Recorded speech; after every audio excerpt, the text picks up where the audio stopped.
가정의 달, 특별히 오늘은 어버이 주일이면서 어머니 날이기도 합니다. 다시 한번 모든 부모님들, 특별히 어머니 되신 모든 여성분들에게 하나님의 축복과 은혜와 사랑이 충만히 임하시길 주의 이름으로 축원드립니다. 어머니가 살아야 가정이 사는 것입니다. 제가 알지만 잘 못하고 있지만요. 어머니가 살아야지 가정이 사는 것입니다. 오늘 본문 말씀에 집중을 하도록 하겠습니다. 5월이 되면 우리가 가정에 대해서 관심을 많이 갖습니다. 5월은 가정의 달이다. 가정의 소중함을 우리가 이 모양 저 모양으로 또 생각하게 되고 깨닫게 됩니다. 성도는 무엇보다도 가정을 중요하게 여겨야 됩니다. 왜냐하면 하나님께서 제정하신 가장 작은 단위의 공동체이기 때문입니다. 뿐만 아니라 우리가 이 가정의 소중함을 생각할 때마다 또한 하나님 안에서 서로 하나 되게 된 믿음의 공동체를 기억해야 하고, 더 나아가서 오늘도 온 세계와 열방을 하나님의 공동체로 부르시기를 원하시는 그 하나님의 마음의 뜻과 그 계획을 따라서 우리가 이 세상을 제자 삼는, 공동체 삼는 성도로 살아가야 되는 줄 믿습니다. 우리에게 그 명령을 주셨죠. 너희는 먼저 그의 나라와 그의 의를 구하라. 먼저 그의 나라, 성취와 그의 나라가 구성되는 것을 위해서 힘쓰라. 모든 죽어가는 자들을 부르시기를 원하시니까 하나님의 마음, 그 마음을 우리가 품어야 되는 줄 믿습니다. 모든 열방과 나라와 민족이 주님의 나라의 한 공동체 일원이 되어야 되는 것이 주님의 뜻입니다. 우리가 그 일들을 위해서 살아갈 때에 하나님께서 우리에게 어떤 축복을 약속하십니까? 그리하면 이 모든 것을 더하시리라. 우리 개인만 아니라 공동체, 가정 공동체, 또한 교회 공동체, 온 세상을 열방으로 삼고 그들을 한 공동체로 품을 때에 하나님께서 이 모든 축복을 더하시겠다고 약속하셨다는 것입니다. 그렇기 때문에 오늘은 우리 개인의 가정의 공동체뿐만 아니라 예수 그리스도께 부름받은 제자 공동체에 대해서 우리가 살펴보기를 원합니다. 예수님께서 오늘 이 본문의 말씀을 통해서 구원의 사역을 이루어 가시면서 제자를 부르시는 모습을 보여주고 있습니다. 이 갈릴리 호숫가에서 어부로 살아가던 베드로를 부르셨다는 것입니다. 지난밤 베드로는 수고를 했습니다. 그가 베테랑 어부였는데 그날따라 고기가 한 마리도 잡히지 않았습니다. 밤새 피곤한 수고를 했지만 얻지 못했다. 그 잡지 못했던 베드로에게 예수님께서 말씀을 하시는 거예요. 베드로야, 호수 깊은 곳으로 가서 그물을 내려라. 베드로가 생각했을 것입니다. 베테랑은 난데 나에게 이런 걸 요구하시는 것 옳지 않을 텐데. 그리고 정말 어제 저녁은 한 마리도 없었다. 어떻게 보면 실패의 확신이 뚜렷했던 그 순간이었습니다. 그런데 베드로가 주의 말씀에 따라서 다시 호수 깊은 곳으로 나가서 그물을 내리게 됩니다. 결과는 어떻게 되었습니까? 어떻게 됐습니까? 어떻게 이렇게 잘 아시죠? 대단하신데요. 요즘 말로는요, 대박이 났습니다. 대박이 났습니다. 일평생 한 번 있을까 말까 한 그런 일이 벌어진 것입니다. 전무후무한 일. 자기 배가 가득 찼다. 성경이 말하기는요, 배가 가라앉을 정도로 고기가 잡혔다는 거예요. 자기 배만요? 아니요. 같이 일했던 야고보, 요한의 배도 가라앉게 되어버렸다. 그 순간 베드로가 어떤 반응을 보입니까? 주님을 다시 바라보게 되었고, 주님의 권능의 역사를 주목하게 되었고, 그 앞에서 자신의 실존을 보게 됐습니다. 자신이 죄인이라는 것, 연약하다는 것을 알게 되었습니다. 그 앞에서 베드로는 이렇게 고백하죠. 나는 죄인으로서이다. 그러면서 예수님께 이렇게 부탁을 합니다. 나를 떠나소서. 나를 떠나소서. 그러나 그 순간 주님은 반대의 요청을 다시 한번 베드로에게 하십니다. 마태복음 4장 19절의 말씀. 나를 따라와라. 나를 떠나소서. 그 말 말고 나를 따라와라. 내가 너희로 사람을 낚는 어부가 되게 하리라. 나를 떠나달라고 하는 그 요청 앞에서 반대로 예수님께서 이 베드로를 제자로 불러내신 사건, 그 위에 여러 흠이 많고 죄가 많고 정말 제자로서 받아들이기 어려운 그런 결격 사유가 많은 자들을 제자로 부르신 그 의미와 그 예수님께서 이 일들을 이루시겠다고 하시는 그 말씀의 뜻은 무엇 때문이겠습니까? 누가복음은요, 사회적으로 가난하고 소외되고 또 특별히 여인과 아이들, 병자와 귀신들을 향한 하나님의 마음을 선포한 복음서입니다. 그들을 치유하고 할 수만 있는 대로 회복하여서 구원의 역사의 일원으로 삼고 그들을 통해서 또한 파송하여서 그와 같은 자들을 제자 삼는 그 일들을 이 누가복음서에서 쓰고 있고, 계속해서 누가복음을 썼던 이 누가라는 저자가 사도행전을 썼는데 사도행전을 통해서도 계속 그 믿음의 역사, 어떻게 보면 예수님의 역사를 기록하고 있지만 더 확대되어지는 예수의 제자 공동체의 이야기를 담고 있다는 것입니다. 이것을 보았을 때에 누가복음과 사도행전을 이어서 주신 그 말씀을 통해서 예수님이 하시고 싶은 일, 우리에게 깨닫게 하시기를 원하시는 일, 또 우리와 함께 하시기를 원하시는 일이 무엇인지를 우리가 생각해 볼 때 그것은 곧 모든 제자와 모든 나라와 열방을 제자 삼는 것에 있음을 우리는 기억해야 되는 줄 믿습니다. 복음은 과거 구약의 이 유대 땅에 유대인들만 소유할 수 있는 그런 전유물이 아니라는 것입니다. 온 민족이 마땅히 소유해야 할 것이다. 주님이 필요한 모든 자들이 얻어야 할 복음이고 그들이 구원받아야 되고 그들이 하나님의 나라에 소속이 되어야 된다는 것을 말씀하고 있는 것이고, 또 우리를 통해서 그 일을 이루시기를 원하신다는 것입니다. 그렇기 때문에 이 말씀 앞에서 우리 각 성도와 탁구마 중앙장로교회 온 공동체는 무엇을 기억하고 또 무슨 일에 힘을 써야 하겠습니까? 오늘 이 말씀을 통해서 5가지로 우리 공동체가 가져야 될 요소들을 한번 살펴보기를 원합니다. 첫 번째로는 예수의 제자의 공동체, 이 구원의 공동체가 갖춰야 할 아주 중요한 것이 있다면 첫 번째로 주님과 주님의 말씀을 마음에 품는 그런 공동체가 되어야 되는 줄 믿습니다. 여러분, 베드로가 전무후무한 그런 놀라운 축복을 받지 않습니까? 배가 가라앉을 정도면요 대단히 많이 잡았다는 거예요. 그렇기 때문에 우리는 몇 가지로 생각합니다. 상상을 해봅니다. 내 삶에도 배가 가라앉을 만큼의 축복을 받기를 원한다. 그러길 원하십니까? 배가 가라앉으면 축복이 아닙니다. 다 도망가고요, 배도 잃어버리는 것이죠.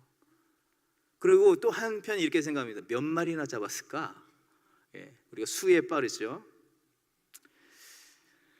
하지만 베드로의 관심은 어디에 있습니까? 배가 가라앉는 것도 관심이 없었고 몇 마리도 관심이 없었습니다. 그는 왜냐하면 그 물고기가 가득한 배도 버리고 앞으로 물고기를 잡을 그물도 버리고 주님을 쫓았다는 거예요. 무엇이 더 중요한 것입니까?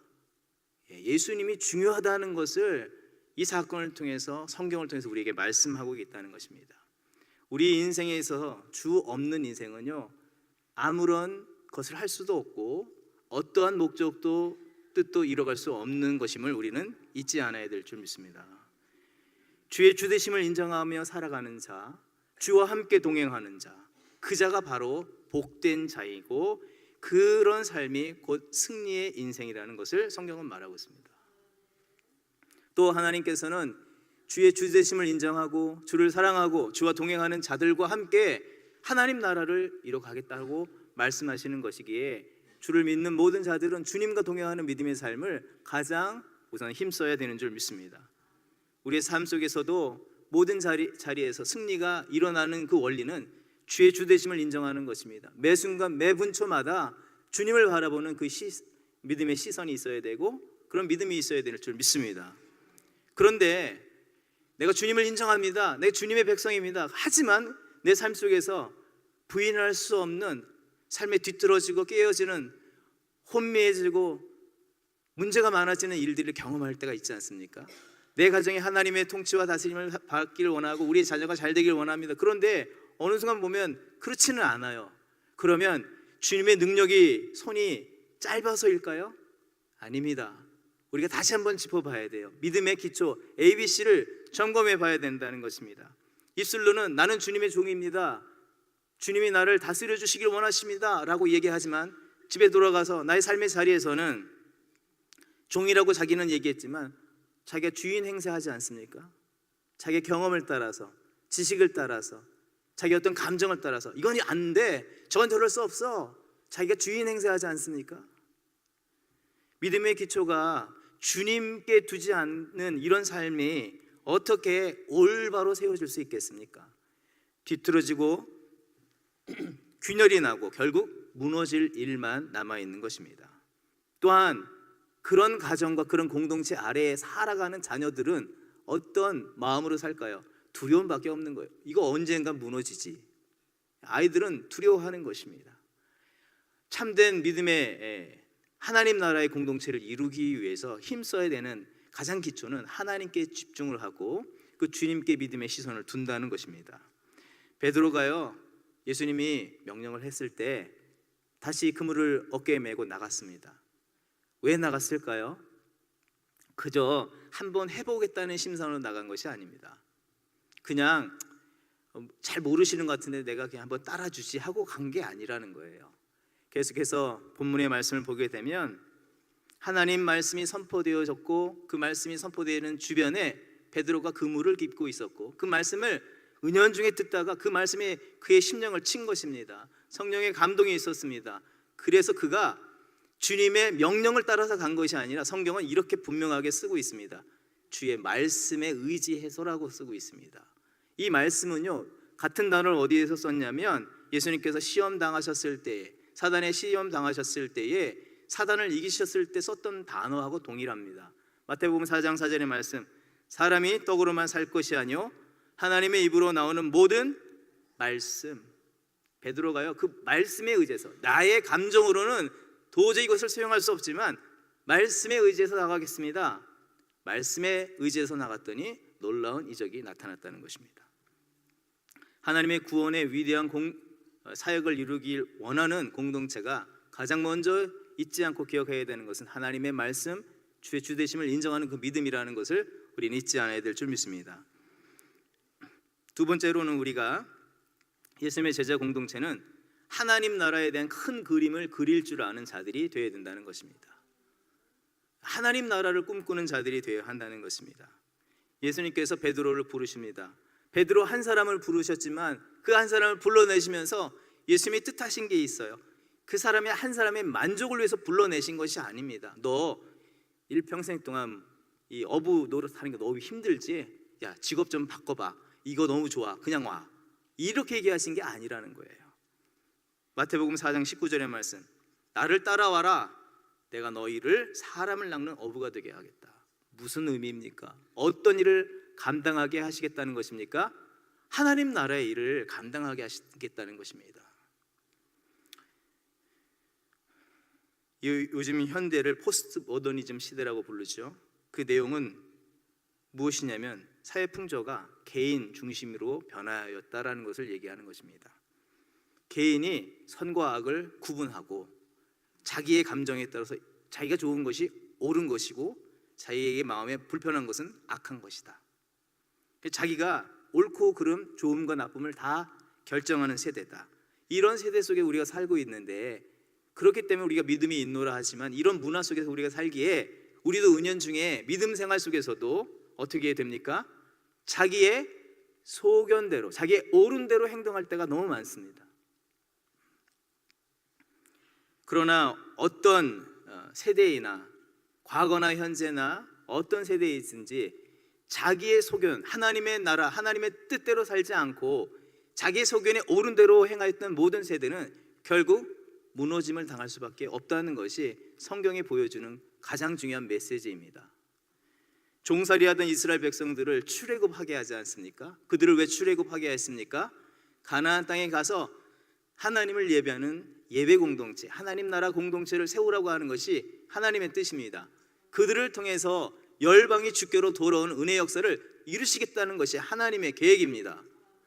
그런데 그 가나안의 땅에 갔던, 이 젖과 꿀이 흐르는 땅에 갔던 이스라엘 백성들이 어디에 시선을 자꾸 둡니까? 그 땅에 보기 좋은 것, 탐스러운 것, 자기의 만족거리가 되는 것에 눈을 빼앗기는 것, 시선을 빼앗기는 것입니다. 결국에 사사기에서 얼마 되지 않아서 가나안 정복을 얼마 이후에 사사기의 사건이 벌어지는데 그 처음과 마지막을 어떻게 기록하고 있습니까? 그때의 사람이 각기 자기의 소견에 오른 대로 행하였더라. 그래서요, 애굽도 이겼는데요, 가나안 주변에 있는 몇몇 작은 부족들에게 시달림을 당합니다. 뿐만 아니라 열왕기하의 말씀을 보게 되면 이스라엘의 멸망을 얘기를 합니다. 하나님께서 그 나라를 다윗 왕조처럼 크게 일으켜 세웠지만 그 나라가 결국에는 그 마음과 생각을 하나님 나라의 큰 꿈을 품지 않고 자기의 소견에, 자기의 만족에 마음을 빼앗깁니다.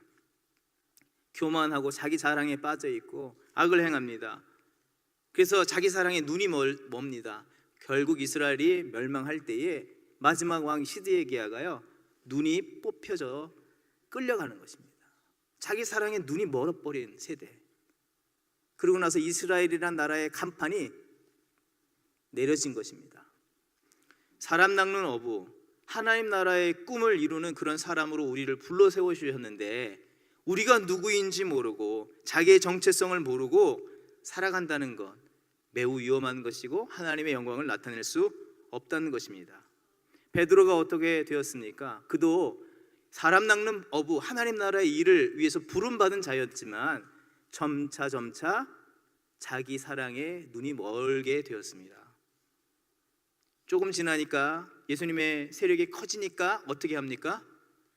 누구는 좌편, 누구는 우편. 점점 하다가 예수님을 부인하고 나중에는 예수님을 떠나서 등지고 다시 호숫가에 가서 무엇합니까? 자기의 안위를 위한 만족의 그물을 또 다시 내리고 있지 않습니까? 그러나 주님은 어떤 세대에 있든지 간에 하나님 나라를 꿈꾸는 자들을 세우시고 그들을 통해서 하나님의 새로운 역사를 이뤄가기를 원하신다는 것입니다. 그것이 바로 우리를 그렇게 부르셨다는 것입니다. 옆에 분들 한번 보실까요? 예. 하나님 나라를 위해서 불러내신 귀한 분들이라는 거예요.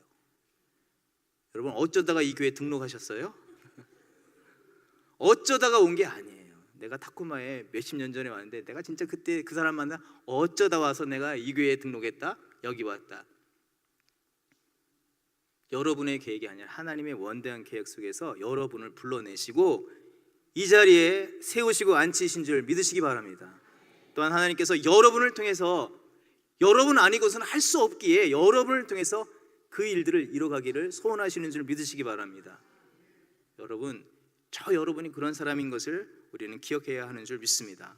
뿐만 아니라 세 번째, 예수의 제자 공동체, 구원의 공동체는 오직 진리에 집중하고 진리 외의 것들에 눈을 돌리지 않을 뿐만 아니라 비진리인 것들을 벗어내는 변화의 공동체가 되어야 되는 줄 믿습니다. 여러분, 믿음의 성도는 오직 우리를 온전케 하신 예수 그리스도를 바라보는 믿음의 삶을 살아가야 되는 줄 믿습니다. 예수님께 집중해야 되고 그 뜻을 이루기 위해서 힘을 다해야 되는 줄 믿습니다. 비진리라고 할 수 있는 우리의 사사로운 생각, 욕심, 습관들 과감하게 벗을 수 있는 자들이 되어야 되는 줄 믿습니다. 그런 자만이 새로운 역사에 동참할 수 있고 새 역사를 이룰 수 있다. 베드로와 야고보와 요한이 예수님을 만나고 나서 즉각적으로 한 일이 무엇입니까? 예수님께서 따라오라 했을 때 이 제자들이 했던 즉각적인 반응은 무엇입니까? 스스로 그물과 배, 잡은 모든 물고기를 툴툴 털어버리고 일어섰다는 것입니다. 여러분, 그러나 이것은요, 쉽지 않은 일입니다. 예수님께서 찾아오셔서 김 권사, 이 장로, 거기 그러지 말고 이리 와. 여러분, 응하시겠습니까? 저보다 여러분은 다들 믿음이 있으신 것 같은데 저는 좀 어려울 것 같습니다. 왜냐하면 얼마 전에 어려움을 당했습니다. 어떤 일이냐면 봄이 돼서 청소를 좀 하고 싶은 마음이 들었어요. 그래서 내심 이제 캐비넷도 열고 창고도 열어가지고 불필요한 것 좀 버려야 되겠다. 그래서 열고 물건 하나를 딱 집었는데 번뜩 생각이 듭니다. 이거는 이런 추억이 있던 물건이지. 이거 내가 어떤 때 산 건데. 이거 지금 당장 안 쓰지만 이럴 때 쓰려고 내가 사놓은 건데. 그러기를 좀 하다가 제가 어떻게 했을까요? 캐비넷을 살며시 닫고 말았습니다.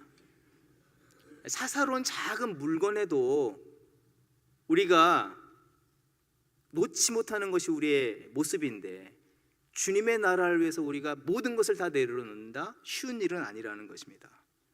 그러나 진리 위해서 진리만을 집중하고 변화를 위해서 내 비본질적인 것을 내려놓고 달려가는 자들을 통해서 하나님은 위대한 역사를 나타내 주신 줄 믿습니다.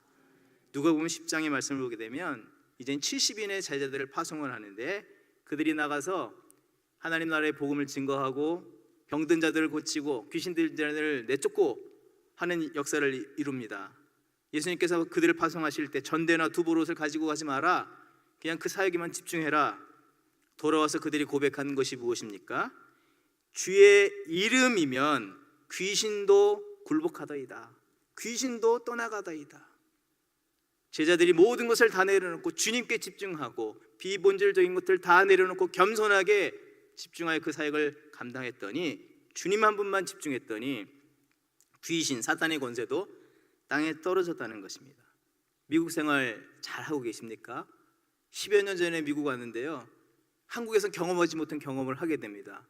아파트 키를 하나 주더니, 그라지 키를 하나 더 주더니, 우편함 키를 하나 더 주더니 계속 키가 늘어나는 거예요. 교회에 갔더니 교회에 사무실 키를 주고, 본당 키를 주고, 교육관 키를 주고. 여러분, 키 많지 않지 않습니까? 엄청 많아지고 있습니다.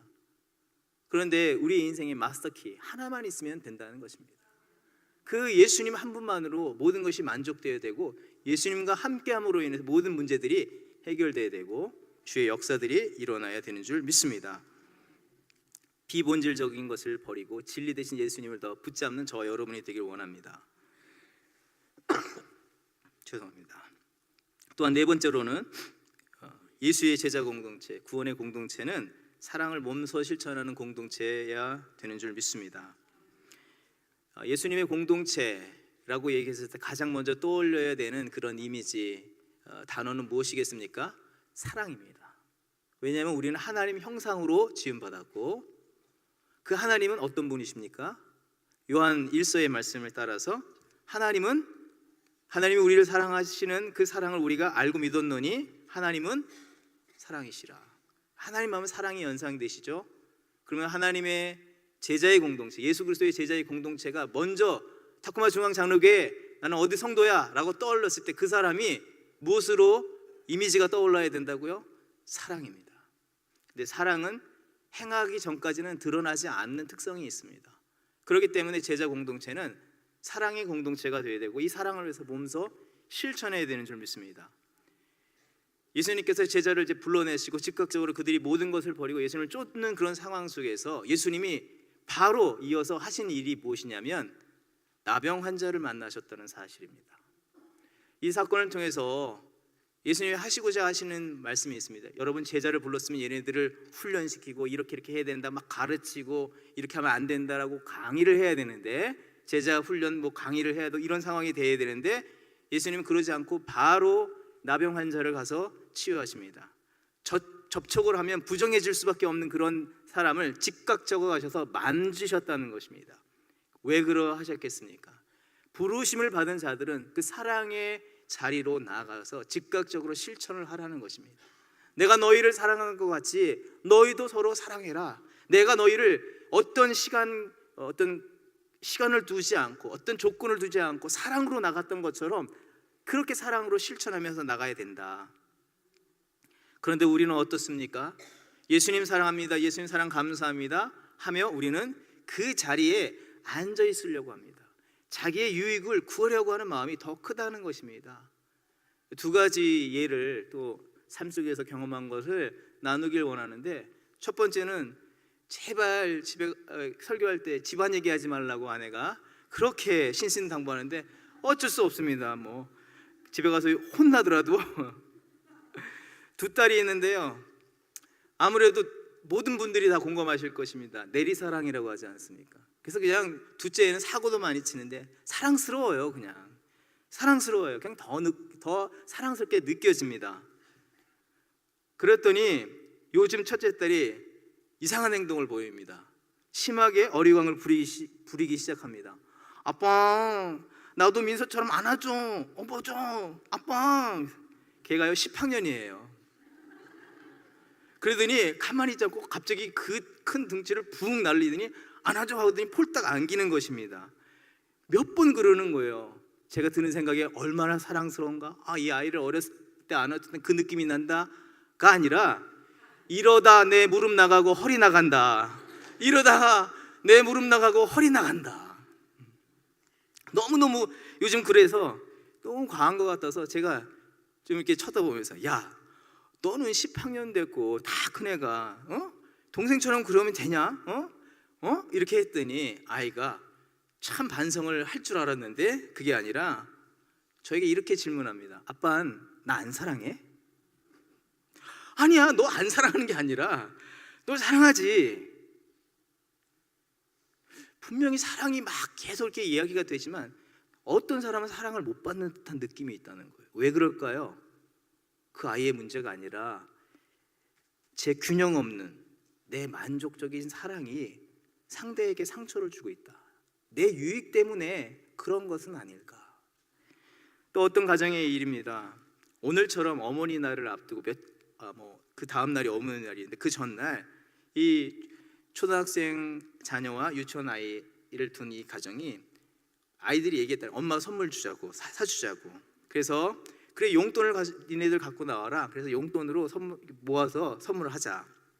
그래서 첫째 딸에게 너 용돈 내놔라 그랬더니 용돈 많이 받았는데 그날 아빠한테 10불을 삐끔 내밀었습니다. 그랬더니 아빠가 너무 조금 그래서 쳐다봤더니 아이가 또 지갑을 여더니 얼마를 꺼냈을까요? 3불, 13불을 딱 주더랍니다. 그래서 둘째한테 엄마 선물 살 텐데 넌 얼마 낼 거니? 그랬더니 얘는 생각이 없는 것인지 50불을 탁 냈다는 것이에요. 그래서 다시 아빠가 큰딸을 쳐다보면서, 야, 동생은 50불 냈는데 너는 지금 뭐 하니? 그랬더니 오케이 하면서 50불을 맞춰서 냈다는 것입니다. 그렇게 해서 100불을 들고 이제 선물 가게에 갔는데 아이들이 엄마에게 사주고 싶은 거는 한 300불 정도 되는 거래요. 그래서 나머지는 남편이 이제 카드로 이제 긁어주는 거죠. 그래서 막 이제 신나서 집으로 돌아오려고 차 시동을 탁 켜려고 하는데 큰딸이 뒷자리에서 아빠에게 이렇게 얘기한다는 것입니다. 아빠, 왜? 내 50불 주세요. 왜? 카드로 샀잖아. 그 50불 나에 주세요. 왜? 나 나중에 그거 대학 갈 때 쓸 거야. 자기의 유익을 구하는 우리의 모습들이 삶의 곳곳에 얼마나 많냐 하는 것입니다. 비록 선물을 주려고 하는데도 자기 유익을 따지지 않습니까? 고린도전서 13장의 말씀, 사랑을 오래 참고 온유하며 우리가 다 알고 있습니다. 계속해서 말씀하실 때 교만치 않고 자기의 유익을 굳이 아니하며. 주의 구원의 공동체는요, 자기의 유익을 구하는, 자기 사랑하는 공동체가 아니라 하나님이 너희를 사랑한 것 같이 세상을 너희도 그와 같이 사랑하라. 사랑을 몸소 실천하는 공동체가 되어야 될 줄 믿습니다. 그때에 비로소 하나님의 사랑이 세상 가운데 증거되어지고 세상의 주의 공동체 안으로 들어오게 되는 줄 믿습니다. 예수님께서 그 높은 보좌를 다 버리시고 이 땅 가운데 임하셨다는 것, 그거 하나만으로도 다른 메시지가 필요 없지 않겠습니까? 마지막으로 예수의 제자 공동체, 이 구원을 이루는 공동체는 어떤 공동체여야 되는가? 연합하고 합력하는 공동체가 되어야 되는 줄 믿습니다. 예수님께서 이 베드로만 그래도 직종이 괜찮아요, 잘 나가는 직업이었어요. 그런데 또 다른 제자들을 부르시는데 좀 심각합니다. 결격사유가 많은 자들을 부르십니다. 세리를 부르셨습니다. 세리는요, 우리 일제시대 때에 나라를 팔아먹은 매국노 같은 사람입니다. 이 사람들은 바리새인과 사두개인이 욕하지 않아도 이미 불러온 제자들이 도저히 용납할 수 없는 그런 아주 거부할 수밖에 없는 사람이었습니다. 거북한 사람입니다. 그런데도 불구하고 예수님이 그를 제자로 데려왔어요. 오늘부터 얘는 내 제자야, 우리 공동체의 일원이야 라고 얘기하셨습니다. 왜 그러셨을까요? 모든 제자 공동체는 믿음의 용기와 결단이 필요하다는 것입니다. 주를 믿는, 믿음을 고백하는 모든 자들로 제자를 삼아야 되고, 그 일에는 용기와 협력의 그 사랑이 더욱더 필요하다는 것입니다. 그래서 우리에게 무엇을 말씀하십니까? 원수까지도 사랑하라는 것입니다. 믿음 안에서 원수까지 사랑하라. 그 어떤 피조물이라도 하나님의 사랑에서 끊을 자가 없다, 이렇게 말씀하시지 않습니까? 사도행전 2장 21절의 말씀, 누구든지 주의 이름을 부르는 자는 구원을 받으리라. 주님은 이곳에서 누구든지라고 얘기했는데 우리는 어떻게 합니까? 협력하십니까? 합력하십니까? 저 사람은 안 돼요. 저 사람은 온 지 얼마 안 돼요. 저분은요 이런 문제가 있어요. 저분은 연세가 많아요. 저 아이는 너무나 어려워요. 누구든지입니다. 누구든지 예수 그리스도의 이름을 구원주로 믿고 주의 이름을 부르는 모든 자들은 구원을 얻을 뿐만 아니라 그의 공동체의 일원이 된다는 사실입니다. 왜 우리가 협력해야 합니까? 왜 우리가 하나 되어야 됩니까? 그것은요, 다시 말해서 하나님의 일을 위해서라는 것입니다. 합력하여 선을 이루는 이유가 하나님의 나라를 이루기 위해서이라는 것입니다. 예수님께서 세리를 부르시는 이 사건, 또 나병 환자를 치유하신 사건 중간에 어떤 사건이 나오냐면 중풍병자를 친구들이 메워오는 사건을 예수님께서 통해서 치유하시는 이적을 나타내십니다. 나병 환자처럼 직접 가서 손을 내시면 금방 나을 거 아닙니까? 그런데 네 사람이 들것에 들어서 그 친구를 데려와서 뿐만 아니라 지붕을 뚫어서 아래로 내려놨다. 그리고 그를 만나서 치유하셨다. 제자들에게 뭘 얘기를 하시고 싶으십니까?